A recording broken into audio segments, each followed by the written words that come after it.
Oke, Assalamualaikum warahmatullahi wabarakatuh. Nama saya Nur Intan Permatasari dari Fakultas Hukum Universitas Mataram. Baiklah teman-teman, di sini saya akan menjelaskan beberapa materi perkuliahan yang saya dapatkan di kampus saya, yaitu kampus hukum ya, Fakultas Hukum. Nah, yang pertama itu Yang kita pelajari di sana ada yang namanya macam-macam paradigma hukum. Nah, kalau paradigma hukum itu jenisnya itu ada 5.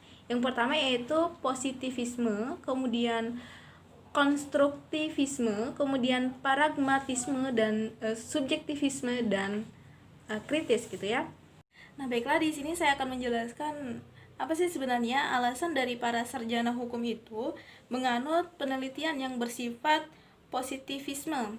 Nah, jadi alasan dari para sarjana hukum menganut istilah penelitian yang bersifat positivisme yaitu karena satu pengetahuan itu harus bersifat positif, yaitu yang dimana yang tersusun atas dari fakta-fakta yang diamati gitu. Nah, tujuannya itu untuk apa ya? Itu untuk meneliti bagaimana keadaan atau kejadian yang ada di sekitar kita gitu. Jadi itulah yang harus kita pahami dan juga yang harus kita pelajari dalam ilmu pengetahuan tentang hukum gitu. Sehingga nantinya akan menimbulkan keadilan bagi masyarakat sekitar dan juga terwujudnya pengetahuan yang sesuai dengan era perubahan modern gitu. Kalau materi selanjutnya yang saya pelajari di hukum itu mengenai bagaimana karakter dari sistem budaya yang ada di negara-negara.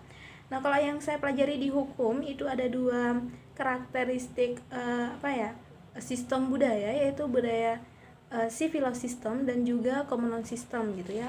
Kalau karakteristiknya itu ada beberapa, yaitu kalau dari civil law system ini yaitu adanya sistem kodifikasi. Nah, kemudian hakimnya itu tidak terikat dengan presiden atau doktrin stare decisis, sehingga undang-undang itu yang menjadi rujukan utama dari hukumnya gitu.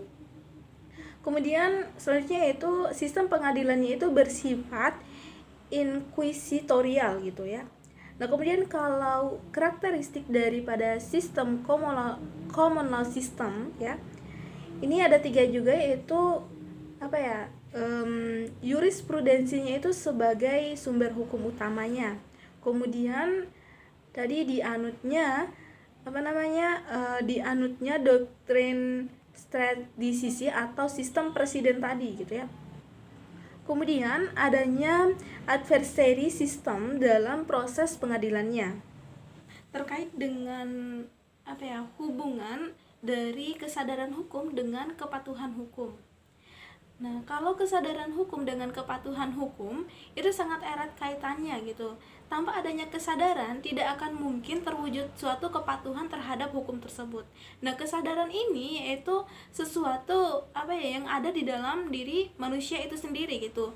Tanpa manusia itu memiliki kesadaran, maka tidak mungkin ia akan melakukan atau menaati suatu peraturan itu gitu. Jadi di sini antara kesadaran hukum dengan kepatuhan hukum itu tidak bisa dipisahkan gitu. Jadi intinya kalau tidak ada kesadaran hukum, maka kepatuhan hukum itu tidak akan terlaksana gitu, atau tidak akan terwujud gitu, atau manusia itu tidak akan taat dengan suatu peraturan itu gitu. Nah, baiklah, selanjutnya itu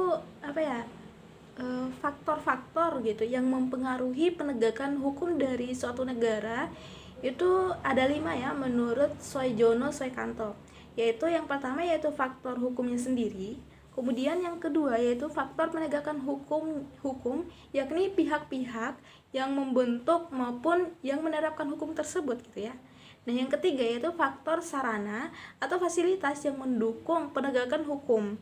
Nah, yang keempat yaitu masyarakat, yakni lingkungan di mana hukum tersebut berlaku atau diterapkan. Kemudian yang kelima yaitu faktor kebudayaan. Nah, faktor kebudayaan ini yakni hasil karya, cipta, dan rasa yang didasarkan pada karsa manusia dalam pergaulan hidupnya gitu ya. Nah, baiklah teman-teman, mungkin sampai situ saja penjelasan singkat dari saya terkait dengan materi perkuliahan saya.